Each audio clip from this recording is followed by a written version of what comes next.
देखिए part four में ये दो समीकरण हैं। पहले हमको पता करना ये कंसिस्टेंट है या इनकंसिस्टेंट है। इसके लिए आपको दोनों के जो गुणांक है, कोएफिशिएंट्स है, उनका रेशियो ज्ञात करना पड़ेगा।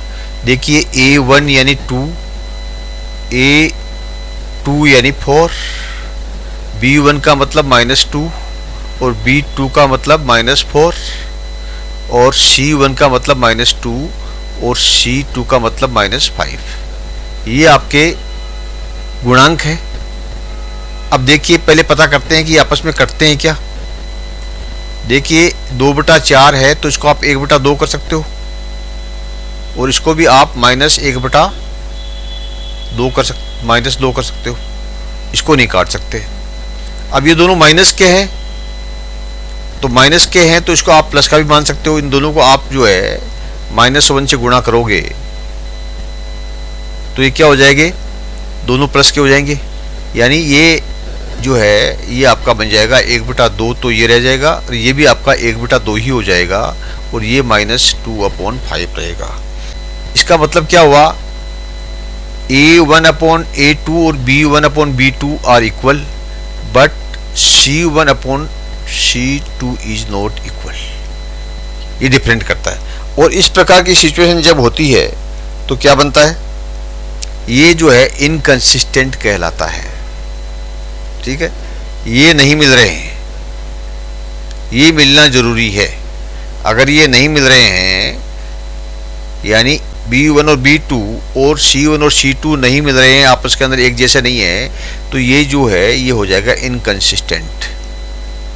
ठीक है, ये जो दोनों समीकरण है, इक्वेशंस है, ये इनकंसिस्टेंट हो जाएंगे यानी असंगत है। असंगत का मतलब है कि इनका कोई हल जो है नहीं निकलेगा। क्यों नहीं निकलेगा, क्योंकि इनके जो कोऑर्डिनेट्स हैं वो कभी एक पॉइंट पे मिलेंगे ही नहीं, इसलिए नहीं निकलेगा। अब क्योंकि ये इनकंसिस्टेंट है इसलिए हमको कोऑर्डिनेट दिखाने की जरूरत भी नहीं है। ठीक है, कोऑर्डिनेट तब दिखाने हैं यदि सुसंगत हैं तो रेखांकन द्वारा समाधान करें। ये सुसंगत ही नहीं है तो रेखांकन करने की जरूरत नहीं है। ठीक है, फिर भी आपको हम बता देते हैं कि ये जो कैसे बनेंगे, इसकी लाइनें जो बनेगी नहीं इस तरह से बनेगी। ये जो है पैरेलल लाइनें होगी। इनकंसिस्टेंट का मतलब कोई सॉल्यूशन नहीं है, इसकी लाइनें पैरेलल होगी यानी इनके दोनों के अंदर बराबर डिफरेंस रहेगा। ये कभी किसी भी पॉइंट पे जाके आपस में इंटरसेक्ट नहीं करेगी, प्रतिच्छेद नहीं करेगी। इंटरसेक्ट करेगी, जैसे मान लीजिए इंटरसेक्ट किया आपने, ये इस तरह से लाइनें हैं तो ये क्या हो गया, कंसिस्टेंट। ये इंटरसेक्ट नहीं कर रही है, ये हो गया इनकंसिस्टेंट। और जो लाइनें एक के ऊपर दूसरी हो वो क्या हो गई, वो भी कंसिस्टेंट होती है, क्योंकि इसके बहुत से सॉल्यूशंस होते हैं, बहुत से पॉइंट्स के, अनगिनत पॉइंट्स के ऊपर मिलेगी। तो ये अगर ये यहाँ पर दोनों नहीं मिल रहे हैं इसका मतलब ये इनकंसिस्टेंट हो गई। ठीक है, फिर आपको बता देता हूँ, अगर मान लो ये पोजीशन ये होती 1/2 नॉट इक्वल टू ये, ठीक है, ये जो है मान लीजिए 1/3 होती तो ये नहीं मिल रहे हैं। और अगर ये मिल जाती, ठीक है, तो क्या होगा, ये तो मिल रही है लेकिन ये नहीं मिल रही है तो भी कंसिस्टेंट होगी। ठीक है, यहां पर ये मिल रही है, कंसिस्टेंट हो गई।